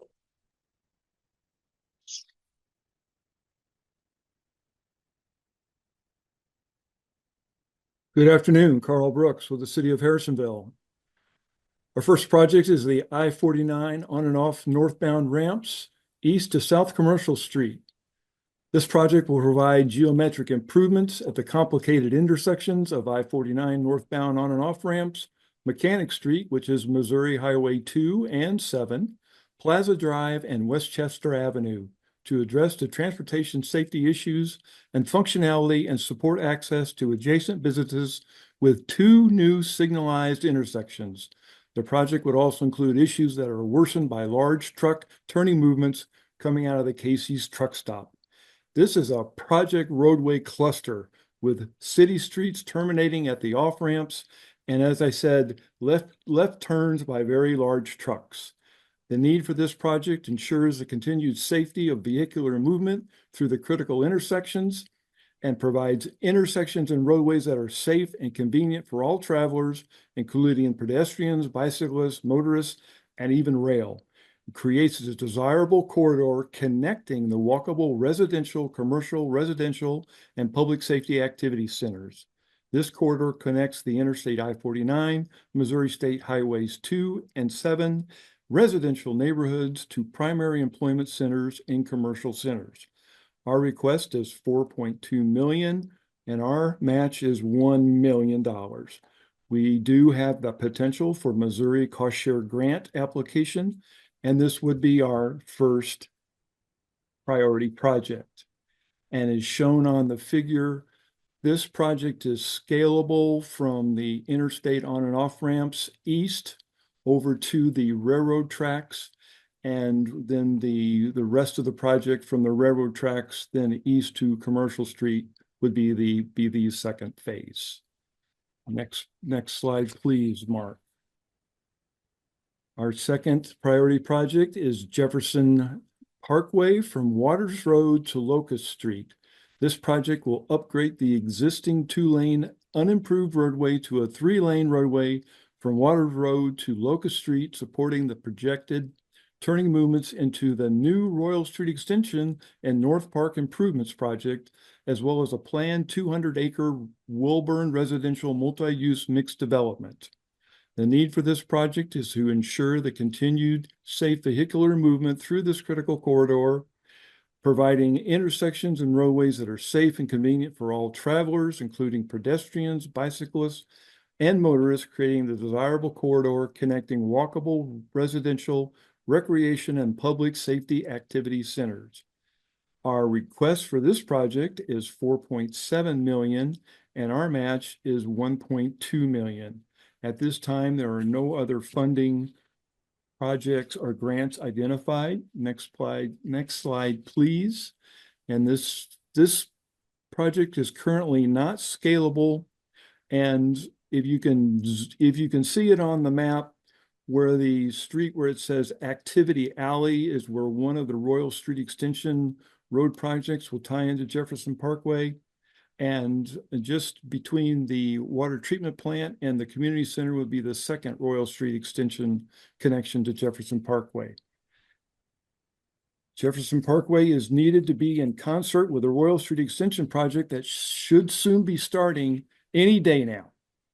And our last project, next slide, please, is Commercial Street, M291 Highway to Independence Street. This project will provide a 2-inch mill and overlay and 88 corners on this 1-mile primary arterial corridor from M291 to Independence Street. The need is to ensure continued safe vehicular movement through a critical arterial in the city of Harrisonville. This corridor connects residential neighborhoods to primary employment centers and commercial and industrial centers and the Cass County Regional Hospital, as well as I-49, and access to all 3 state highways, 207 and 291, that serve Harrisonville. Our request is $600,000 and our match will be $150,000. Next slide, please. And this shows the condition of Commercial Street. Is it scalable? Yes, we could shorten the length of the project. I thank you for your time and consideration, and I'd be happy to answer any questions that you may have. Carl, any questions for Harrisonville? Great use of the 5 minutes, Carl. Perfect timing. Perfect timing. Thank you much. Next up, City of Grandview. Good afternoon. Doug Wesselschmidt, Public Works Director, City of Grandview, presenting on our one and only project, which is on Blue Ridge Boulevard, a complete streets project. We're calling it Phase 1 just because we're addressing all of Blue Ridge Boulevard as it passes through Grandview. We have project east of here, a project west of here, but this is our first project that we've been working on. A lot of you are familiar with Blue Ridge Boulevard. It's a historic halfway roadway that starts in Independence, goes through Raytown, Kansas City, through Grandview, back through Kansas City, kind of ending around Martin City. Days back when the oxen carts and families were traveling west to get to Johnson County. But this section that we're working on is a choke point, a narrow point of Blue Ridge Boulevard as it passes under the what's now called the CPKC railroad overpass. Blue Ridge Boulevard east of here is east of this location is 4 lanes. West of here is 3 lanes, and this section narrows down to a very, very narrow 2-lane section as it passes underneath the old railroad overpass. We're asking for $4.844 billion for this project. We match at least 20%, which comes out to $1.251 billion. Total project cost for this project is $14 million. So we're some of the funds we've already acquired was $900,000 in TAP funds, but we just got a funding gap that we're hoping that this will fix that funding gap so we can proceed ahead with this project. We've been working on it for quite some time, and the hyper inflationary times, I think the cost of construction was outpacing the rate that we were acquiring funds for this project, but we feel that this fill that funding gap. Again, it's our only one project that we're submitting for STP. Next slide, please. As far as scalability, this is a fairly short section between our other project to the east and our other project to the west. This is just concentrating on that section. underneath of the CPKC Railroad. Next slide. That's see the CPKC Railroad, which is going north and south. In the middle of the photo, Grandview Road is just on the east side of the slide there. That's the east end of the project. And then 2nd Street is on the left side of it. So we're just working on that section there. And you kind of see on the east side where we have that 4-lane section that's narrowing down to 2 lanes and then back out to 3 lanes on the west side. Next slide. We've had train systems literally under contract on this since 2016, working on plans, working with the railroad, coming up with acceptable designs with them, working with the FRA. What's shown in light tone is the existing bridge. Right now, it's just the bridge abutments are just on the back of curb on each side of that 2-lane section. So that darker shade is the Lincoln Bridge that we're building there. We have a pier in the middle based on our current design, which is going to have that island in the middle. So this project would include connecting that 4-lane section to the 3-lane section to the west, adding multi-purpose trail on the south side, sidewalk on the north side. Next slide, please. That's what we're dealing with, right? That's what we have right now. Very narrow section. The abutments are right at the back of the curb. You can't really see them, but to the right of that truck is a pedestrian that is walking out into the street as the truck passes. We have a number of bicyclists, pedestrians on this section because we've got a residential section to the west, commercial to the east. These bicyclists and pedestrians aren't doing this for their health. Basically, they have no vehicular transportation, so they are walking in the street in order to get through this section. Next slide. That's where we're going to end up with widening out to a 4-lane section, and would stand for any questions. Questions for Grandview? Have you spoken with the railroad already or talked to them about the project? Yes, yeah.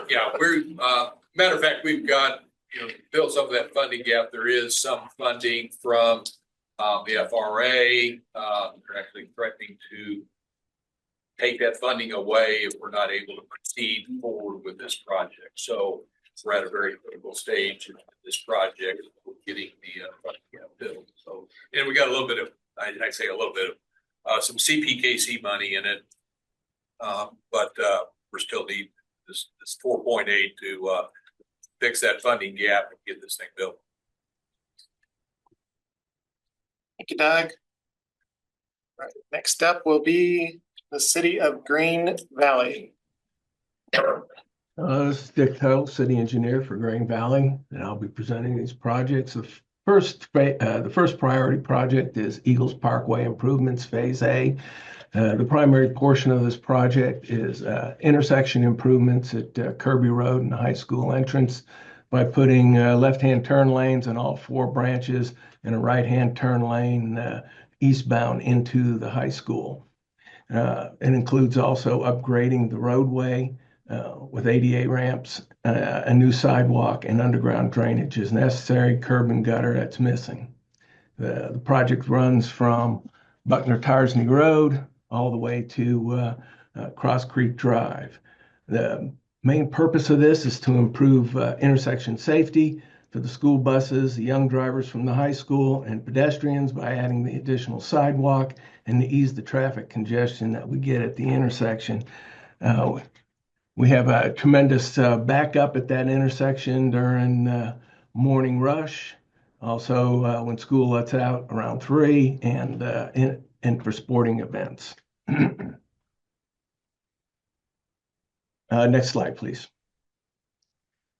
So the intersection improvements would be the scalability. You could remove everything but the intersection improvements. Those plans are 60% complete at this time, and we're developing the right-of-way necessary for that intersection improvement. the entire project can be contained within its existing right-of-way except for the intersection. And the school board is a partner on this job and has agreed to donate whatever right-of-way was necessary for this project. In addition, we have a TAP project that was previously approved that'll put a trail on the south side, and all the environmentals that are nearly complete for the trail would also apply to this project. So the environmentals would be complete for the project, and the right-of-way would be completed as part of the trail project as well, because the trail is being designed to avoid the improvements at the intersection. So this project should be ready for bids probably in 2026 if you need to obligate additional funds. Next slide. Our second priority project is intersection improvements at Buckner Tarsney Road and Duncan Road intersection. Planning a roundabout at this area. This is a relieve congestion and improve intersection safety. Right now, the project cannot be scaled, and the preliminary study is complete and right-of-way requirements are being looked at. The needs, all of the traffic that passes north and south to and from I-70 passes through this intersection. So it's a heavily traveled intersection. School buses use this intersection quite a bit to get to an elementary school, a middle school, and pick up students for transport to the high school. So right now, during the 3 rush hours that we have, which is in the morning rush, and we have a rush hour at 3 o'clock when school's let out and all the parents are going to pick up their kids, and also in the evening rush. And traffic packs up to that first roadway to the south and past that roadway and blocks it. So this would provide some left-hand turn lanes, which do not exist. There is no left-hand turn lane, which is why we're putting in the roundabout, and the roundabout would improve safety as well. There have been 38 accidents at this intersection, including 5 with school buses. And to the right, you see a picture of the proposed roundabout. Right now, it's built that way because the north-south road, which is Buckner Tarsney, has a 45-mile-an-hour speed limit. However, most people don't drive that slow. Property to the southeast is owned by a developer. Property to the northwest is owned by a developer, and the property south of the building is owned by a developer. All of which would be required as part of their plat to dedicate right-of-way, and they would be required to install extensions to the existing trails and extensions to the existing sidewalks. Preliminary plans are, the preliminary report is complete. Right-of-way plans are being developed, and I will answer any questions anybody has. Questions for Green Valley? Seeing and hearing none. Thank you, Dick. Okay, thank you. Next up will be Clay County.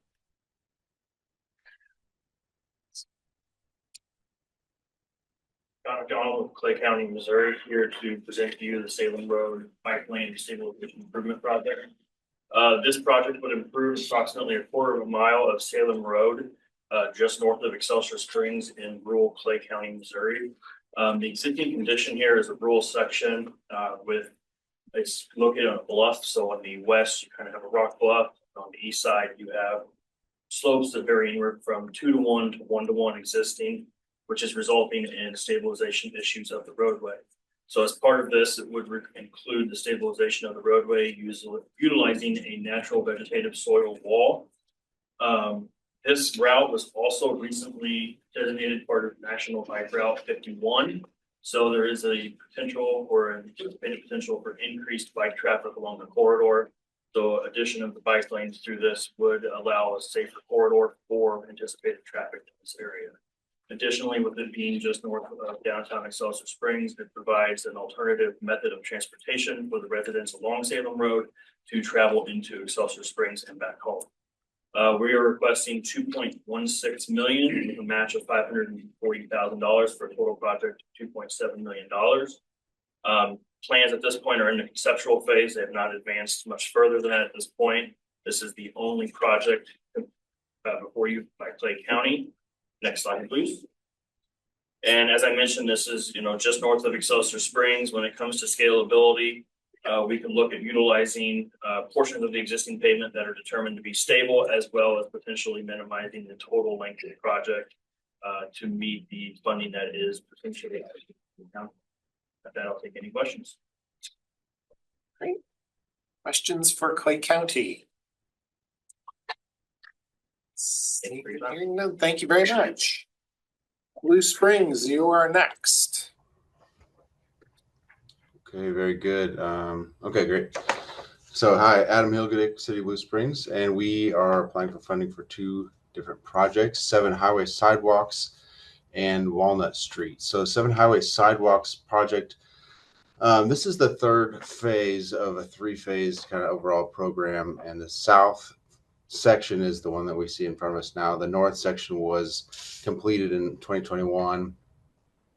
And the central section is in the final design phases. Right-of-way plans are complete, and we anticipate a bid in January of 25. So the south is that third section, the consecutive, kind of already been phased out. This project will construct and repair new sidewalk on 7 highway, both sides of the road from 40 highway to Liggett Road. Create a safe path for pedestrians and non-motorized forms of transportation. Project also upgrades those traffic signals and ped heads and ramps to accommodate bicycles, pedestrians. The intersections will be upgraded to meet ADA standards, and any of those dead-end sidewalks on side roads will be tied into this project as well, just improving connectivity throughout the city. So it's a 1.9 mile project in length, requesting $3 million from STVG, and we have $1 million request in TAP. Our match would be $1 million of that, and this is our top priority project. This would continue the commitment to the city of providing and promoting livable streets, and that was, adopted through resolution by our city council. So we would evaluate benches, street trees for refuge, and introducing impervious area where they don't currently exist. Stormwater BMPs like bioswales will be considered to enhance air and water quality. Allow for easy implementation of future transit expansion along 7 highway to the south. Not planned, but would facilitate that. Next slide, please.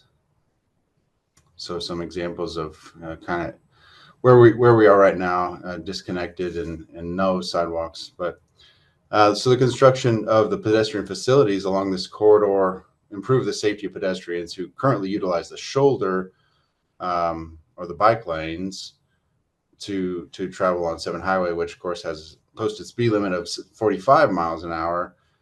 So pedestrian safety is further enhanced through those signal modifications, part of this project. It's a critical component of the city's comprehensive master plan, which focuses on connecting business to connecting to that business district at 40 highway and 7 highway, kind of the center of the city. So it also connects to a regional shared trail at Moreland School Road. And the completion of this, as I kind of talked about, would be the culmination of this whole program, this project, and just kind of an investment in the safety and health of our residents. So that's all for that one. We could go to the next slide, please. So Walnut Street improvements. This will be improving the corridor from Woods Chapel Road to 15th Street. It's just through kind of a historic area, and will enhance that street segment, which Walnut is one of the only streets that connects Blue Springs really from the east to the west, all the way across, connecting our 2 major arterials, which kind of frame the city. So this improvement provide also sidewalk infill in an area with missing bike and pedestrian connectivity. Opens up existing sidewalks and trail networks, which lead those pedestrians, those alternative users to parks, commercial centers, educational facilities, retail. Project will enhance and preserve that historic character of the corridor while enhancing our stormwater management. Right now, it's just kind of an old ditch section, unimproved roadway, sewers in the middle of, sanitaries in the middle of the street. So also improving safety through intersection evaluations and ADA improvements. So I mentioned that provides a connection to the downtown district as well as the parks, educational, retail business. It's just over a mile in length. We are requesting 5.2 million and then a match is that 1.32. It is our second priority project. Next slide, please. Adam, you're out of time. Very good. Thank you.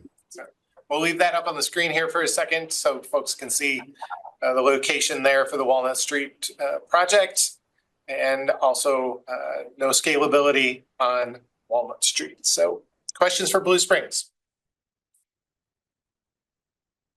All right, seeing none. Thank you, Adam. Next up, Bike Walk KC. Yeah, hi, this is Eric Rogers, Executive Director at Bike Walk KC.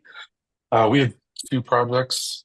Our projects normally end up getting funded from TAP or CMAQ, but since things do get shuffled around, sometimes I did want to present quickly to this committee. First up, our first priority is the Missouri Safe Routes to School program. This is non-infrastructure programming, schools on the Missouri side. We're requesting $400,000 from any pot of money or combination thereof. This would continue existing programming in K-12 settings around the region.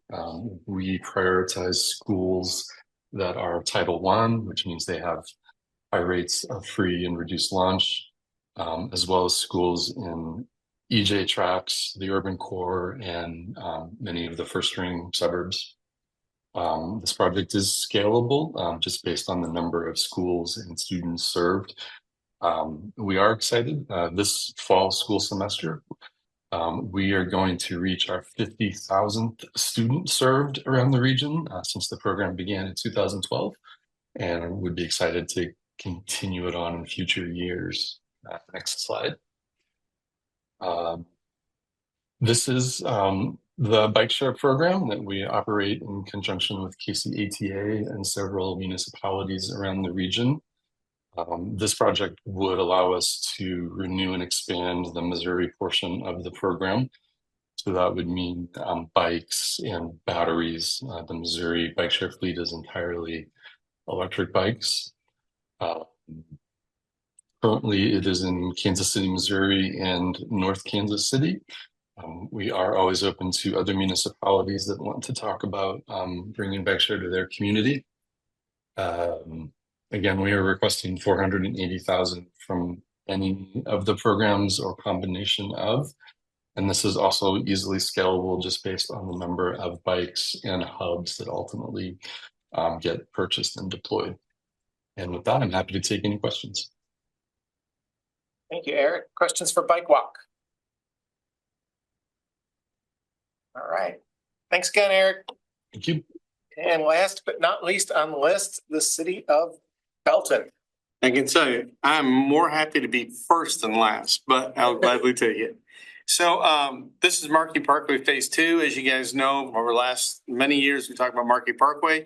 We've been building it for the south end of town, over the north end of town. We're getting toward the end of this project.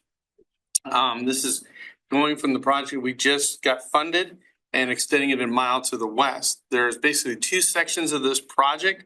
The first project section of it goes through all the different justice tracts. It's a 2-lane road where people, kids go to school by walking on the street with traffic going 45 miles an hour past them every day.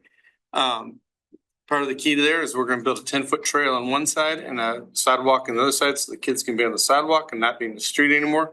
The trail would allow people to be able to go to work, go shopping, get to a regional park and our golf course without having to walk there in the street. The second half of the job, you can go to the next slide if you want. I was going to talk about funding match. It's basically going from Markey, it's going from Bales at Port KC all the way to North Scott. If you've been in town, you know where it's at. It's a scalable project. Basically, whatever money we get is how much we're going to build with the next one. I'm going to talk real fast. So in town, you can see the red line is basically showing where it's from. If you go to the next one. We're building the yellow one right now. That's the one we just funded this year. The red line is the portion that we want to build. It basically goes through the justice tracks on the right side. On the left end is Richard Bowers Airport, now is Port KC.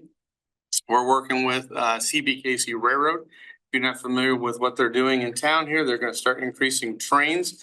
They currently have 30 trains per day that are 1 mile long.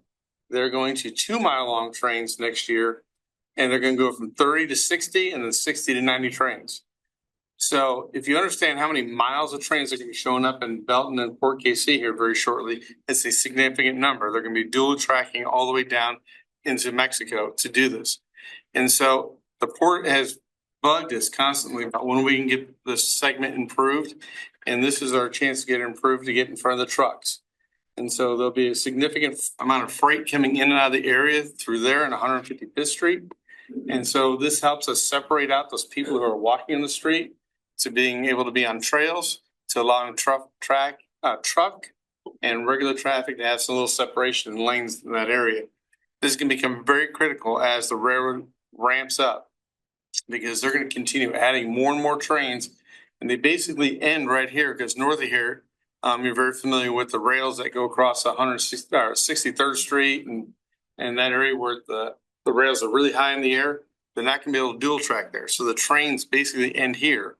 A lot of them will go on that one rail north, but a lot of trains are going to end at the port. And so this rail is really key for us to be able to get that truck traffic over to I-49, which you can see there on the right side, and get traffic up and down I-49. That's the main focus of the project. It goes from 2 lanes to 5 lanes with a trail and a sidewalk to make things safe. Talk real fast. Happy to answer questions. I only went 2 minutes. So. Questions for Belt? All right, seeing and hearing none. Yeah. Well, Greg, I got you on the line there. So I'm just trying to figure out how that affects Grandview just to the north of here when you talk about these trains 2 miles long. I guess 2 miles north of here is where They're not going to go. The place where they're going to stop is at Richard Bowers. They're going to build a place to put a whole bunch of sidings for a whole bunch of trains, cars. That's their plan. But like 150 is what about? It's the next mile up. Okay, so 150 is 1 mile north of here. Yeah, they're going to stop before 150. Okay. That's all Port KC. It's going to become a massive port. They said they want to make Edgerton look small. I mean, that's their words. All right. Additional questions for Belton? Right, seeing none. That is all of our project presentations today. Thanks to everyone. I know this was a longer meeting than we typically go, but generally our programming meetings do start getting a little bit longer. The next one will be October 8th. That is your regularly scheduled meeting for October. So those of you that have submitted kind of questions or requests for kind of reconsideration of your scores, we are working through those. You have until tomorrow to submit requests for those, and we've seen activity regarding that already. We are working through those. Some of that timeline to get responses back to you is impacted by staff being in and out of the office. So a lot of questions coming in for certain staff about certain groups, and unfortunately they are out of the office for a couple of days. So we are actively working to try and get all those done for you. We will get those accomplished and kind of a response back to you as soon as we can. And for your next meeting, although it may not go out with your agenda packet, now that we have done preliminary scores and had an opportunity for you to kind of review and request revisions to those, we will work through all those revisions. You will have scores in advance of your next meeting on October 8th, although they may not come to you directly with your agenda packet. That would come on October 1st. But we are actively working to get those out to you as quickly as we can. As I mentioned before, I believe the Transportation Alternatives Program will do project presentations at their meeting tomorrow. We are still in the process of getting CMAQ and carbon reduction scores out to folks for kind of preliminary review. CMAQ is heavily dependent on more technical things, so there's not as much really to kind of review there, but carbon reduction, there is some things to review. CMAQ and carbon reduction scoring should go out this week, so you should have those as well. That will wrap up all of our kind of scoring process and get things turned over to you all as committees to start working through funding allocations, and we hope to get into that at your next meeting starting October 8th. So. Oh, yeah, and please do make sure if you haven't signed in, if you're in the room, there is a sign-up sheet going around. It's in the back corner there. If you're online, please do make sure you put your name in the chat box so we have record of your attendance. And I also wanted to call your attention. We did send it out, pretty mass email campaign with this last week. All of the applications now, or at least summaries of them, are available on the website. Megan, can you put that in the chat box, or we'll get that out in some way, shape, or form here to you. You all should have received it anyways, but there is now all of the applications are available on the website for public commenting. Do share those with your networks if you haven't already. We are leaving that commenting option open until October 4th. So then we will kind of compile all that public input that comes in and be able to provide that to you as another data point as you work through funding allocations. So lots of opportunities going on out there. Again, thanks everyone for sticking with us. I know it's a long meeting and started later than our normal time, but thanks everyone. And we look forward to seeing you all on October 8th. Thanks, Mark. Thanks, Megan. Thanks, Patty. Yeah,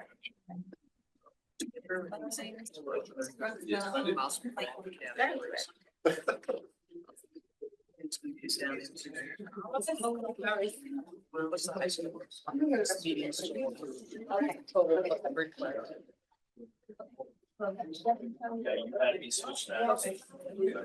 Yeah.